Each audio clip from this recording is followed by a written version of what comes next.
നമ്മൾ ഡിസ്കസ് ചെയ്യാൻ പോകുന്നത് OET ലിസണിംഗ് പാർട്ട് സി.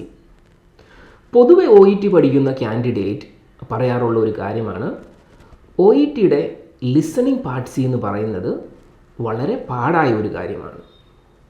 ശരിക്കും എന്തുകൊണ്ടായിരിക്കും അങ്ങനെ പറയുന്നത്? OETയുടെ ലിസണിംഗ് പാർട്ട് സി എന്ന് പറയുന്നത് വളരെ എളുപ്പമുള്ള കാര്യമാണ്. അപ്പം അവർക്ക് ചില കാര്യങ്ങൾ അറിയത്തില്ലാത്തതുകൊണ്ടാണ് അങ്ങനെ പറയുന്നത്.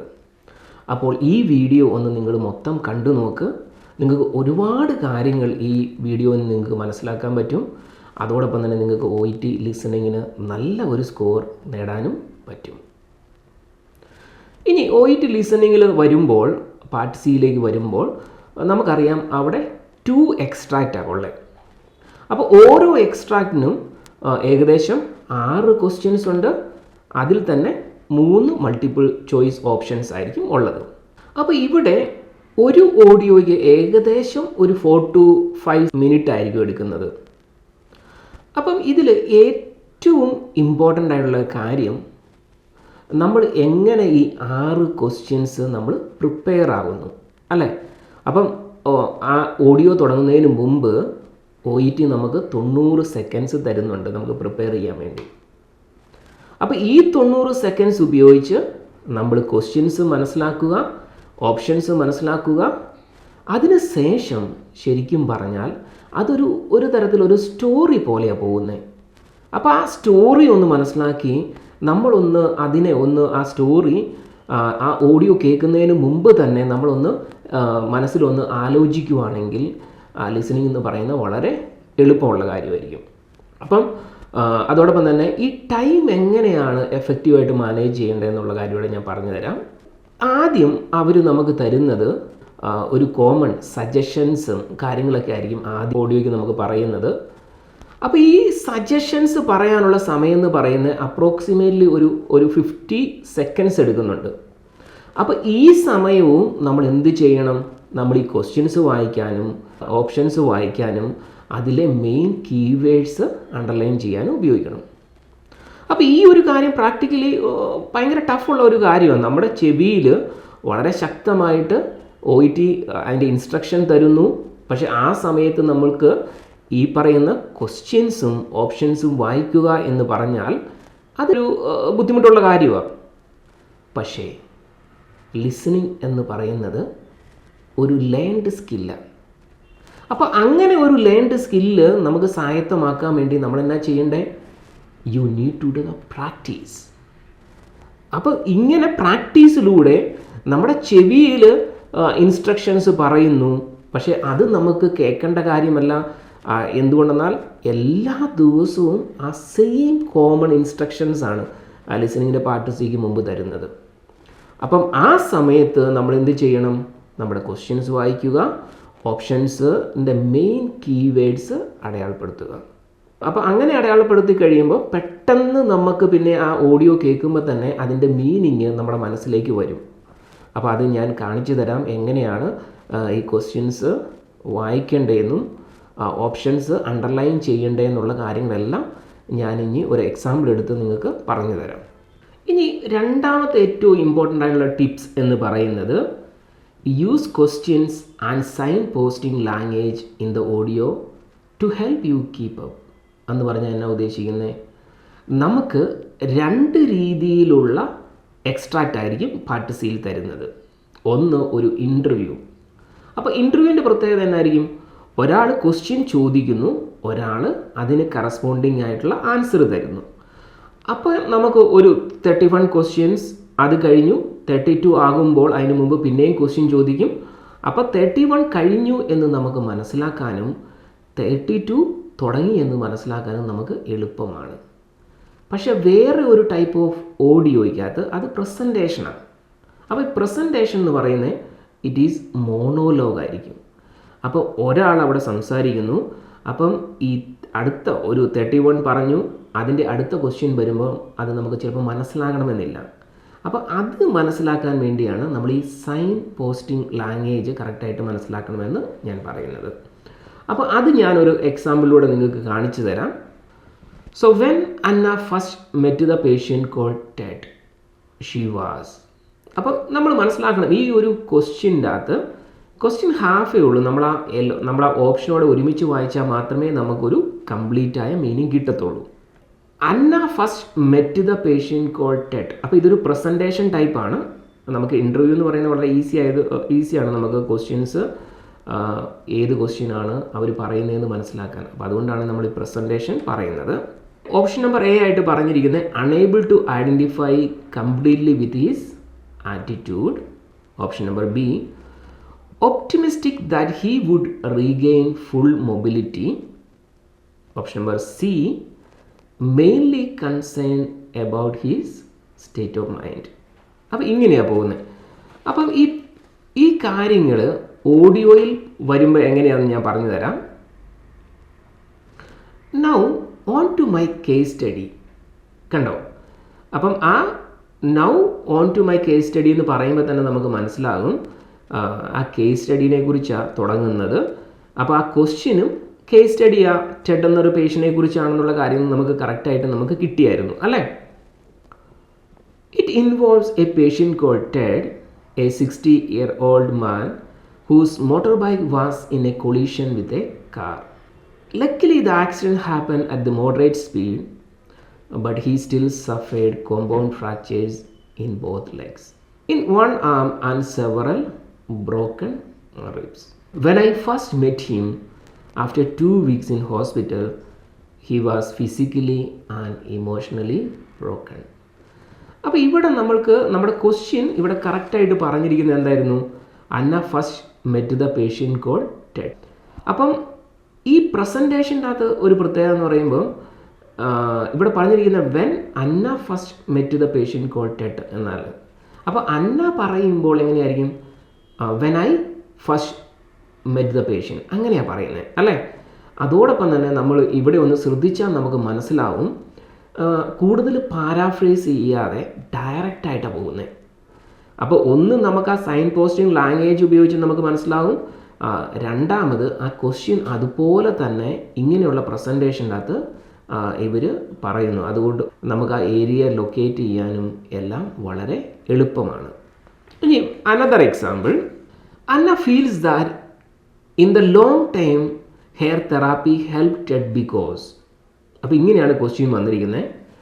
അപ്പോൾ ഇവിടെ മെയിനായിട്ട് വന്നിരിക്കുന്നത് long time hair therapy help Ted because.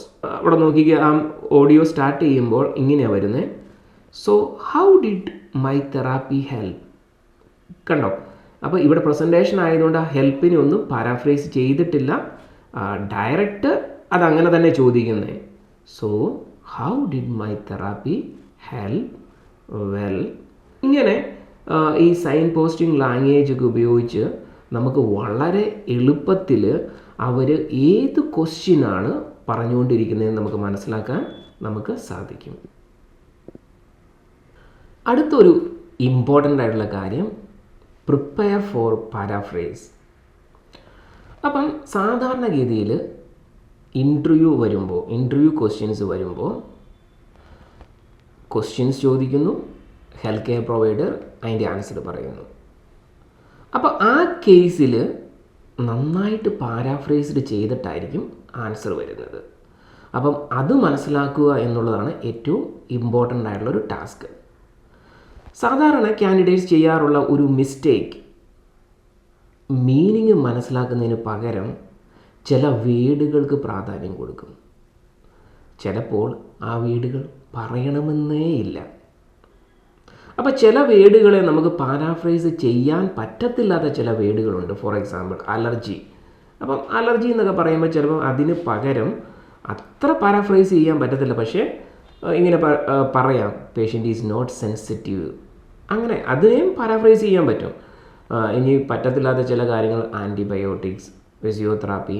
അപ്പം വളരെ ചെറിയ കാര്യങ്ങൾക്ക് മാത്രമല്ല, ചെറിയ വേർഡ്സുകൾ മാത്രമേ പാരാഫ്രൈസ് ചെയ്യാൻ പറ്റാത്തത്. അപ്പം മെജോറിറ്റി ഓഫ് കേസസിൽ അവർ പാരാഫ്രൈസ് ചെയ്യും. അപ്പോൾ ഈ ഒരു കാര്യം മനസ്സിലാക്കുന്നത് വളരെ ഇമ്പോർട്ടൻ്റ് ആയിരിക്കും. അപ്പോൾ ഞാൻ അതും ഒരു എക്സാമ്പിൾ എടുത്ത് നിങ്ങൾക്ക് പറഞ്ഞു തരാം.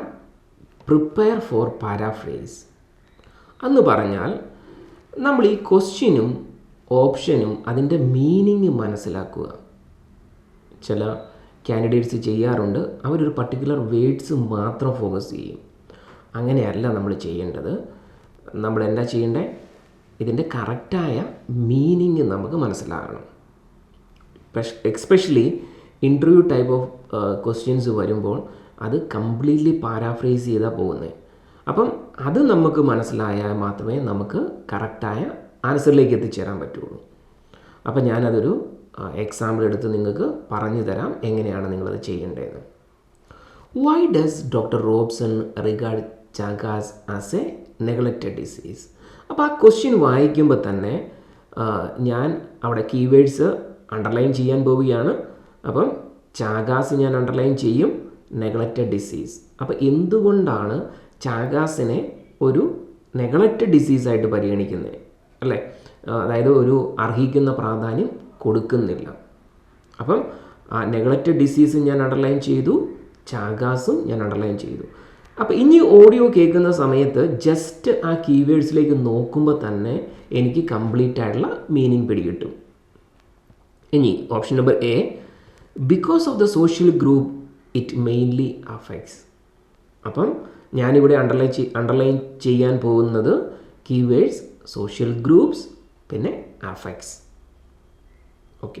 ഇനി option number B, because patient don't realise they are infected. അപ്പോൾ ഇവിടെ ഞാൻ അണ്ടർലൈൻ ചെയ്യാൻ പോകുന്നത് പേഷ്യൻസ് ഇൻഫെക്റ്റഡ്, അല്ലേ? അപ്പം ഇവിടെ നമ്മൾ വായിക്കുന്ന സമയത്ത് അല്ലെങ്കിൽ ഓഡിയോ കേൾക്കുന്ന സമയത്ത് ജസ്റ്റ് നോക്കിക്കേ, പേഷ്യൻസ് ഇൻഫെക്റ്റഡ്. ആ ഡു നോട്ട് റിയലൈസ് അവിടെ അണ്ടർലൈൻ ചെയ്യുക. അപ്പം റിയലൈസ്, അത് do not realise patients infected. നമുക്ക് കറക്റ്റായിട്ട് ആ മീനിങ് പിടികിട്ടിയല്ലോ. Option number C, because its impact is severe in a relatively small number of cases. അപ്പം അവിടെ നമ്മൾ അണ്ടർലൈൻ ചെയ്യാൻ പോവുകയാണ് impact severe small number of cases. Impact severe in a small number of cases. നമുക്ക് ആ ഓപ്ഷൻ്റെ മൊത്തത്തിലുള്ള അർത്ഥം നമുക്ക് പിടികിട്ടി. ഇനി ആ ഓഡിയോ കേൾക്കുമ്പോൾ വളരെ ഈസി ആയിട്ട് നമുക്കത് മനസ്സിലാക്കാൻ പറ്റും. ഇനി ഞാൻ ആ പാരഗ്രാഫ് വായിച്ച് ഒന്ന് പറയാം. Chagas is caused by a parasite called Trypanosoma cruzi. Most sufferers become infected when they are bitten by an insect, commonly known as kissing bug, which carries the parasite. People often do not realize they have been bitten. അപ്പം നമ്മൾ ഈ options അതിൻ്റെ അത് തന്നിട്ടുണ്ട്. Because patients they are infected, അല്ലേ? Because patients do not realise they are infected, അങ്ങനെ തന്നെ അതിൻ്റെ അത് പറഞ്ഞിരിക്കുന്നത്.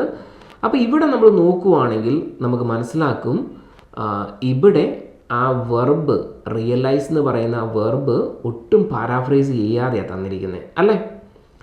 അപ്പം അങ്ങനെ ഒരു വെർബിനെ പാരാഫ്രൈസ് ചെയ്യാതെ തന്നിട്ടുണ്ടെങ്കിൽ അതിൻ്റെ അർത്ഥം അതൊരു 90% ആൻസർ ആകത്തില്ല. അപ്പോൾ ആ ഒരു ടെക്നിക്ക് നിങ്ങൾക്ക് ഉപയോഗിക്കാവുന്ന ആ കേസിൽ. അപ്പോൾ ഇവിടെ ഓപ്ഷൻ നമ്പർ ബി നമ്മൾ നോക്കുവാണെങ്കിൽ people often do not realise they have been bitten. പക്ഷേ അവിടെ പറഞ്ഞിരിക്കുന്നു ദേ ആർ ഇൻഫെക്റ്റഡ് എന്നാണ്. അപ്പോൾ ദേ ഹാവ് ബീൻ ബിറ്റണും ദേ ആർ ഇൻഫെക്റ്റഡ് എന്ന് പറയുന്ന രണ്ട് കാര്യം, അല്ലേ? ഒരു സെഗ്മെൻറ്റ് കറക്റ്റായിട്ട് തന്നിരിക്കുന്നു, പക്ഷേ രണ്ടാമത്തെ സെഗ്മെൻ്റ് ആയപ്പോൾ അത് മാറിപ്പോയി. ഇനി നമ്മളപ്പം നമുക്ക് ഓപ്ഷൻ നമ്പർ ബി നമ്മൾ എലിമിനേറ്റ് ചെയ്തു. ഇനി നമ്മൾ ഫ്രണ്ടിലേക്ക് പോവുകയാണ്.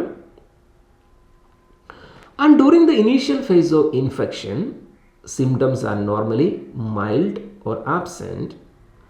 70% of those infected never develop complications. For the other 30%, the disease tends to remain silent for a long time, often 30 years. But it eventually enters a chronic phase characterized by serious cardiac, digestive system, and neurological disorders. About 7 million people worldwide are thought to have Chagas. About 7 million people worldwide are thought to have Chagas എന്ന് പറഞ്ഞാൽ അത്യാവശ്യം നല്ല ഒരു majority of ആൾക്കാർക്ക് ഈ അസുഖം ഉണ്ടെന്നല്ലേ പറഞ്ഞിരിക്കുന്നത്. അപ്പോൾ ഇവിടെ എന്നാ പറഞ്ഞിരിക്കുന്നത്, because its impact is severe in a relatively small number of cases എന്നാണ് പറഞ്ഞിരിക്കുന്നത്. പക്ഷേ അതിൻ്റെ അകത്ത് പറഞ്ഞിരിക്കുന്നത് for the other 30% this disease tends to remain silent for a long time, often 30 years, but it eventually enters a chronic phase characterized by serious cardiac, digestive system and neurological disorders ഉണ്ടെന്ന് പറയുന്നുണ്ട് അല്ലേ. അപ്പം അവർക്ക് impact ഈ severe in a relatively small number of cases എന്നല്ല പറയുന്നത്. അപ്പം ഒരു 30% ഒരു കാര്യമാണ് പറയുന്നത്. അപ്പം ആ ഓപ്ഷൻ നമ്പർ സിയും നമുക്ക് എലിമിനേറ്റ് ചെയ്യാം. ഇനി നമ്മൾ കറക്റ്റായ ആൻസർ എന്ന് പറയുന്നത് ഓപ്ഷൻ നമ്പർ എ ആണ്. Because of the social group it mainly affects. അപ്പം നമ്മൾ മനസ്സിലാക്കണം അവിടെ നിൽക്കുന്ന ഏതാണ്, സോഷ്യൽ ഗ്രൂപ്പ്സാണ് അല്ലേ. അപ്പം നമ്മൾ സോഷ്യൽ ഗ്രൂപ്പ്സ് എന്ന് പറയുമ്പോൾ തന്നെ നമ്മൾ മനസ്സിലാക്കണം അത് പാരാഫ്രൈസ് ചെയ്യുന്നത് എങ്ങനെയായിരിക്കും, എന്തെങ്കിലും ഒരു കമ്മ്യൂണിറ്റീസിനോ അങ്ങനെ എന്തെങ്കിലും ഒരു മനുഷ്യന്മാരെ സൂചിപ്പിക്കുന്ന ഒരു ഗ്രൂപ്പ് ഓഫ് പീപ്പിളിനെ ആയിരിക്കും അത് സൂചിപ്പിക്കുന്നത്. അപ്പോൾ അങ്ങനെ വല്ലതും നൗൺ വന്നിട്ടുണ്ടോ, അപ്പോൾ തന്നെ നമുക്ക് മനസ്സിലാകും അതായിരിക്കും ആൻസർ. നമുക്കിപ്പോൾ വായിച്ചു നോക്കാം. About 7 million people worldwide are thought to have Chagas, but it attracts relatively little publicity or funding for research. അപ്പം ഇങ്ങനെയുള്ള ഈ കണക്റ്റേഴ്സ് അല്ലെങ്കിൽ ഈ ലിങ്കിങ് വേർഡ്സ് വന്നു കഴിയുമ്പോൾ നമ്മൾ പ്രത്യേകം ശ്രദ്ധിക്കണം. ഒരു പരിധിവരെ ആ ഏരിയയിലായിരിക്കും ആൻസർ. അപ്പോൾ ഇവിടെ നമ്മളൊന്ന് മനസ്സിലാക്കിയാൽ മതി. About 7 million people worldwide are thought to have Chagas എന്ന് പറഞ്ഞാൽ ഏകദേശം 7 million ആൾക്കാർക്ക് ഈ ചാഗാസ് ഉണ്ട് എന്നിരിക്കെ പക്ഷേ അതിന് അർഹിക്കുന്ന പ്രാധാന്യം കിട്ടുന്നില്ല അല്ലേ. അപ്പോൾ നേരെ കോൺട്രാസ്റ്റിംഗ് ആയിട്ടുള്ള ഐഡിയ ആണ് വന്നിരിക്കുന്നത്.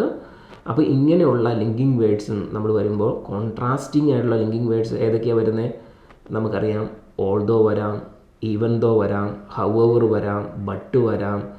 ഇനി ഒരേ ഐഡിയ തരുന്ന ഒരു ആശയത്തോട് വേറൊരു ആശയം യോജിക്കുന്ന ഒരു ഐഡിയ തരുമ്പോൾ നമ്മൾ അഡീഷൻ ടൈപ്പ് ഓഫ് കണക്റ്റേഴ്സാണ് വരുന്നത്. For example moreover, also, furthermore, in addition to that, additionally. അപ്പോൾ ഇങ്ങനെയുള്ള കണക്റ്റേഴ്സ്. അപ്പോൾ ഇങ്ങനെയുള്ള കണക്റ്റേഴ്സ് ശ്രദ്ധിക്കുന്നതും നമുക്ക് ഈ പറയുന്ന ലിസണിങ്ങിനകത്ത് നല്ല മാർക്ക് സ്കോർ ചെയ്യാൻ നമ്മളെ സഹായിക്കും. ഇനി വേറൊരു ഇമ്പോർട്ടൻ്റ് ആയിട്ടുള്ളൊരു കാര്യം, ആ ക്വസ്റ്റ്യൻ തന്നെ ഇവിടെ ഒന്ന് പാരാഫ്രൈസ് ചെയ്ത് വന്നിട്ടുണ്ട്. അപ്പോൾ ഇങ്ങനെയുള്ള ടിപ്സ് ആൻഡ് ടെക്നിക്സ് മനസ്സിലാക്കുകയാണെങ്കിൽ തന്നെ നമുക്ക് ലിസണിങ്ങിൻ്റെ പാർട്ട് സി വളരെ എളുപ്പത്തിൽ നമുക്ക് സ്കോർ ചെയ്യാവുന്നുള്ളൂ. അതായത് ഈ കാര്യങ്ങൾ മാത്രം ശ്രദ്ധിച്ചാൽ മതി. അപ്പോൾ ഇവിടെ നോക്കിക്കേ, ക്വസ്റ്റ്യൻ എന്നാ വന്നിരിക്കുന്നത്, എന്തുകൊണ്ടാണ് ഇതിനെ നെഗ്ലക്റ്റഡ് ഡിസീസായിട്ട് പരിഗണിക്കുന്നത് അല്ലേ. അപ്പോൾ നമുക്ക് നോക്കാം, അത് തന്നെയല്ലേ ഇവിടെ പറഞ്ഞിരിക്കുന്നത്. It attracts relatively little publicity or funding for research എന്ന് പറഞ്ഞാൽ ഇത് ജനങ്ങളുടെ അടുത്ത് വലിയ പ്രാധാന്യം അല്ലെങ്കിൽ ജനങ്ങൾ അതിനെ പരിഗണിക്കുന്നില്ല. കാരണം എന്താ, ബിക്കോസ് അതിന് ചില കാരണങ്ങളുണ്ട്. അപ്പോൾ ആ കാരണം എന്നാണെന്നാണ് ഇനി നമ്മൾ പറയാൻ പോകുന്നത്. This indifference. ഇനി വേറെ ഒരു കാര്യം കൂടെ ശ്രദ്ധിക്കേണ്ടത്, നമുക്ക് തോന്നാം ഇൻഡിഫറൻസിൻ്റെ മീനിങ്. പലപ്പോഴും കാൻഡിഡേറ്റ്സ് പറയുന്നത് ഇൻഡിഫറൻസ് എന്ന് പറഞ്ഞാൽ അതിൻ്റെ അർത്ഥം എന്തോ ഒരു ഡിഫറൻസ് അല്ലേ. പക്ഷേ ഇൻഡിഫറൻസ് എന്ന് പറയുന്നത് ശരിക്കും എന്തുകൊണ്ട് ഇതിനെ അവഗണിക്കുന്നു. ഇവിടെ എന്നാ പറഞ്ഞിരിക്കുന്നത്, it attracts relatively little publicity for funding or research എന്നല്ലേ പറഞ്ഞിരിക്കുന്നത്. അത് തന്നെയാണ് ഇവിടെ പറഞ്ഞിരിക്കുന്നത് ദിസ് ഇൻഡിഫറൻസ്. ദിസ് ഇൻഡിഫറൻസ് എന്ന് പറഞ്ഞാൽ അതിന് അർഹിക്കുന്ന പ്രാധാന്യം കൊടുക്കുന്നില്ല അല്ലേ. അപ്പോൾ ലിസണിങ്ങിലൊക്കെ നമുക്ക് അറിയത്തില്ലാത്ത വേർഡെന്നൊക്കെ പറയുന്നത് വളരെ അപൂർവമുള്ളായിരിക്കും. അത് നിങ്ങളുടെ രീതിയിൽ അതിൻ്റെ അർത്ഥം ഊഹിക്കാതെ ജസ്റ്റ് ഒന്ന് സെർച്ച് ചെയ്ത് അതിൻ്റെ യഥാർത്ഥ അർത്ഥം ഒന്ന് കണ്ടുപിടിച്ച്, അപ്പം നമ്മുടെ ഒരു വൊക്കാബുലറി ഇമ്പ്രൂവ് ചെയ്യുക എന്ന് പറയുന്ന ഒരു ടാസ്ക് കൂടെ ഉണ്ട് ഇതിൻ്റെ അകത്ത്. അപ്പം ഇങ്ങനെയുള്ള കാര്യങ്ങൾ ഒന്ന് ശ്രദ്ധിക്കുകയാണെങ്കിൽ നമുക്ക് OET ലിസണിങ് എന്ന് പറയുന്നത് വളരെ ഈസി ആയിട്ടുള്ള കാര്യമാണ്.